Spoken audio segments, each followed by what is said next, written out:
déjà très amusée parce que c'est hallucinant. tous ces couples qui se forment, qui se déforment. Oui, qui reviennent. oui, parce que finalement les deux c'est très humoristique. Voilà. Oui, c'est une comédie dramatique, hein, on peut le jouer de manière plutôt légère. Même eux se regardent comme si... c'est ce qu'on m'a expliqué Françoise, qui connaît bien l'âme slave. Elle m'a dit, il faut absolument que tu mettes quelque chose de l'âme slave dans ta pièce. Tu veux dire que tu as des noms russes, mais il faut moins que ça représente quelque chose de l'âme slave. Donc j'ai vu pas mal de choses. Ça ressort. J'ai vu pas mal de choses sur le théâtre, Tchekhov et tout ça. Voilà. D'accord. Il faut arriver à... J'ai vu Dostoïevski, j'aime beaucoup... François, tu as lu pas mal plus que moi. Ah, c'est beaucoup plus compliqué. Oui, voilà. Ah oui, oui. Puis Tchekhov, c'est différent. Ça vous a plu à lire? Ça m'a amusé. Oui. Il y a eu, parce que j'ai eu énormément de choses à côté. Oui, j'ai pratiquement tout survolé. Oui. Mais vous m'aviez envoyé un deuxième passage qui était un long monologue de 57 pages. Là, je me suis plus concentrée sur celui-là, tous les personnages.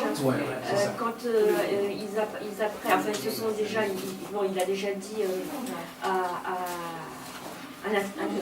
Il y a Irina. Non, Irina a déjà dit à son mari. Amiral. Non.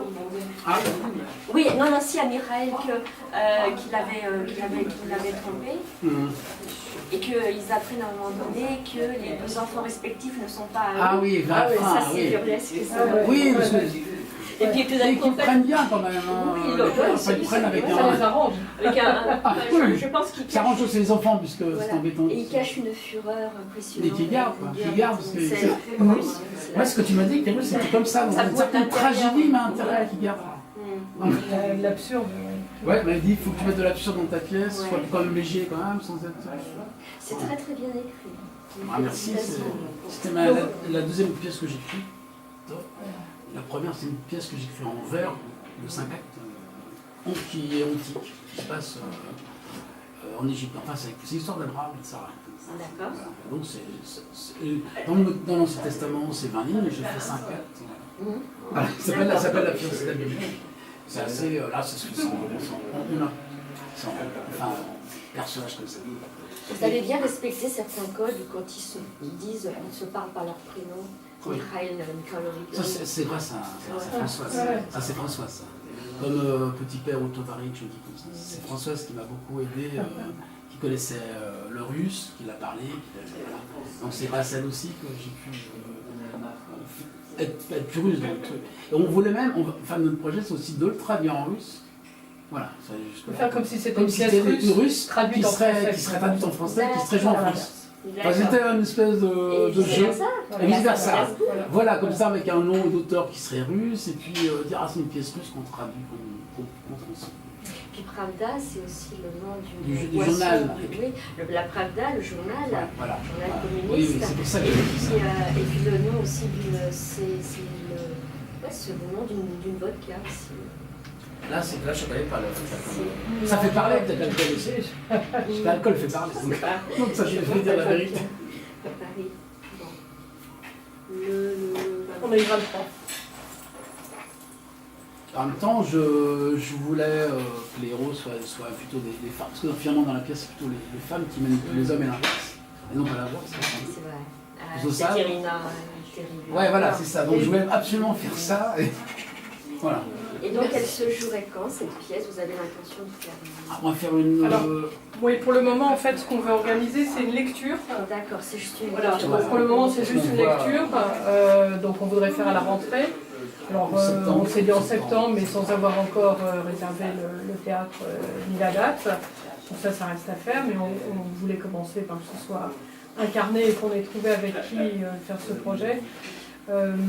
Et puis après, selon l'accueil de la lecture et comment les gens du milieu nous encourageront, on passera à l'étape de la pièce de théâtre. Donc on va y aller progressivement, étape par étape.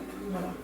Donc voilà, notre idée c'était à la fois d'avoir affaire à des professionnels, mais sans vous prendre trop de temps. Donc c'est pour ça qu'on s'est dit on va passer par un premier casting et puis après un exercice de lecture, donc qui ne nous demande pas un effort non plus de répétition et d'apprentissage très important, mais qui nous permettent de commencer à faire connaître la pièce et puis de la faire apprécier par les gens du milieu du théâtre. Voilà. Très bien. Donc, première étape, vous choisissez vos acteurs, les deux qui vous manquent. Voilà. Donc, et à la rentrée, il y aura la lecture publique. Oui, c'est ça. Voilà, c'est ça. Donc, bon, on cherchera sans doute un lieu où il puisse y avoir entre 50 et 80 personnes, puisqu'en même temps, c'est pas non plus une représentation grand public. Hein, donc, la lecture, pas encore. Voilà. Oui, voilà. C'est important. C'est déjà pour savoir. Voilà, c'est pour savoir si, même moi, quand on écrit, quand on écrit, je vais voir ce que ça donne après quand c'est parlé, quand c'est joué. Comment la pièce vit, quoi. Oui. Voilà. Comme je suis néophyte, c'est pour ça que je veux savoir si ce que j'écris, ça a du sens après quand c'est joué, si c'est senti par les collègues. C'est très littéraire, et puis en même temps, c'est vrai que là, ça va être une lecture, oui, voilà. c'est plus posé. Oui, c'est vrai qu'en jeu, pendant qu'on est dans l'émotion, il y a beaucoup de... En fait, il y a beaucoup de retenue, il faut que ça soit un jeu humoristique, mais tout en retenue, c'est des syllabes. Oui, c'est ce que me disait François, c'est ça. Ils se contiennent. Oui, ils se contiennent. Quand ça explose. Donc, quand vous nous avez répondu, alors vous aviez été la première à nous répondre. Donc, cet après-midi, vous êtes la première qu'on reçoit. Et avec votre portrait, comme l'auteur avait pensé qu'Irina était brune. Voilà. Oui, alors, très brune. Voilà. Et puis voilà, c'est vrai que j'avais des cheveux attachés. Voilà. Donc, vous incarniez vraiment Irina, alors que Véronica est blonde. Et blonde, c'est un moment dans la pièce, quand il parle qu'il avait tiré au sort pour savoir qui. Oui, voilà. Donc c'est pour ça que Véronica dit c'est moi la blonde. Donc voilà, on a envie de prendre les personnes aussi telles qu'elles sont et pas un contre-emploi ou pas de faire d'autres efforts. Donc vous êtes Irina, voilà. Et surtout qu'après dans les autres personnages féminins, voilà, c'est Véronica. Non, il y a Véronica. Après il y a une jeune fille. Il y a une jeune fille. C'est un petit rôle. C'est un petit rôle, voilà. Et puis c'est une jeune fille, c'est la fille. Elle a 18 ans. Oui, oui, c'est ça. Donc, alors, est-ce que vous avez préparé en fait un passage J'ai préparé les 3 passages que vous m'avez choisis régulièrement. Oui, sur les dialogues, enfin les mots, je dis monologue, mais c'est une tirade quoi. C'est des tirades. Donc j'ai les 3. Ouais, ok. J'ai peut-être me passer une version. Ah bah attends, est-ce que moi j'ai sorti ça?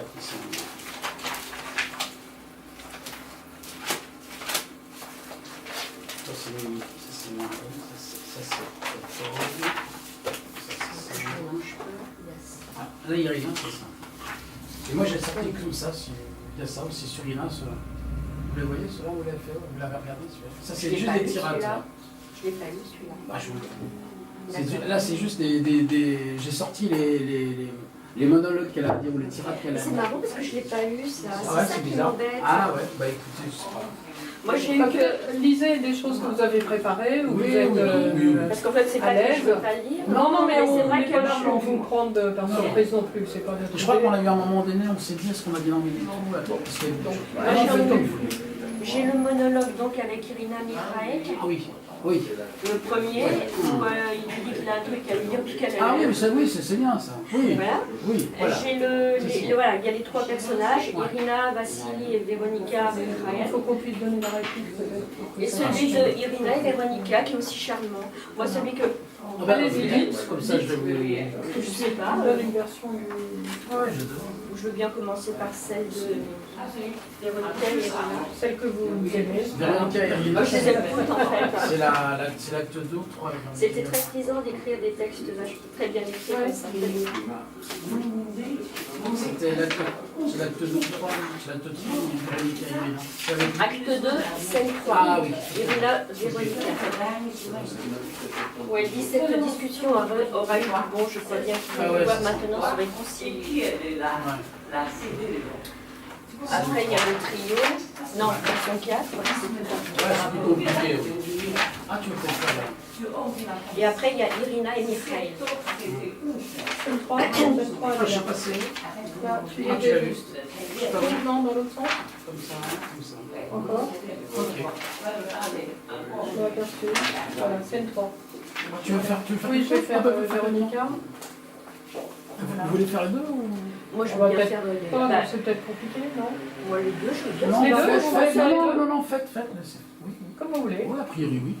Laquelle... Faites les deux, si vous voulez. Ah, Non, mais non, ouais. non, non, Ah, non, non, parce que je moi, n'avais pas compris Ah bah, non, non, les deux je scènes. demandais. Hein. Non, faites Irina, et puis je vous donne la réplique, mais D'accord. sans être une comédienne, donc on y va. Cette discussion aura eu du bon. Je crois bien qu'ils vont pouvoir maintenant se réconcilier. Qu'ils vont redevenir à nouveau les meilleurs amis du monde. Regarde Véronica Antonovna. J'ai retrouvé un exemplaire de la Pravda. Cela ne m'étonne pas de Vassili. Je savais qu'il y a été abonné jusqu'à la fin. J'ai feuilleté ce torchon communiste. Pas une traître ligne de vérité dans ce journal. C'est incroyable. C'est la première fois que je lis des articles de ce journal de propagande soviétique. Et dire que Vassili est toujours communiste. Quelle nostalgie il fait. Ton mari l'est certainement autant que lui, et même plus. N'a-t-il pas la nostalgie du temps des tsars, de toutes les Russies? Il a des excuses. Des ancêtres russes blancs. Exilé sur la Riviera. Et c'est Vassili qui est devenu professeur de français. Et qui a publié son premier roman chez Albin Michel. Les maisons d'édition russes sont passées à côté de son talent. Ce ne sera pas le seul. Il peut s'inspirer de cette saison pour écrire une suite à succès, assurément. Et je suis sûre qu'il ne la voyait pas comme ça. Irina, tu sais, je vais devoir partir. J'ai mon école de danse qui m'attend. J'y ai pensé, Véronica Antonovna. Je ne vais pas te laisser partir. Tu vas avoir ton école de danse ici, à Saint-Pétersbourg. Tu vas choisir quelqu'un là-bas pour te remplacer. J'en ai parlé au Kremlin. Le président m'a dit qu'il m'aiderait à soutenir ton nouveau projet. Il ne peut rien me refuser, tu sais. Surtout qu'il me sait seul. Je ne souhaite pas rester auprès de toi. Je dois être franche avec toi. Mais le président y tient aussi. J'ai vanté tes talents. Il se souvient aussi t'avoir vu au Bolchoï. Il se renseigne toujours sur les gens qui l'intéressent. Il se souvient de tous les visages qu'il croise. Il possède une impressionnante mémoire. Cela est certainement dû aux différents emplois qu'il a occupés dans sa jeunesse.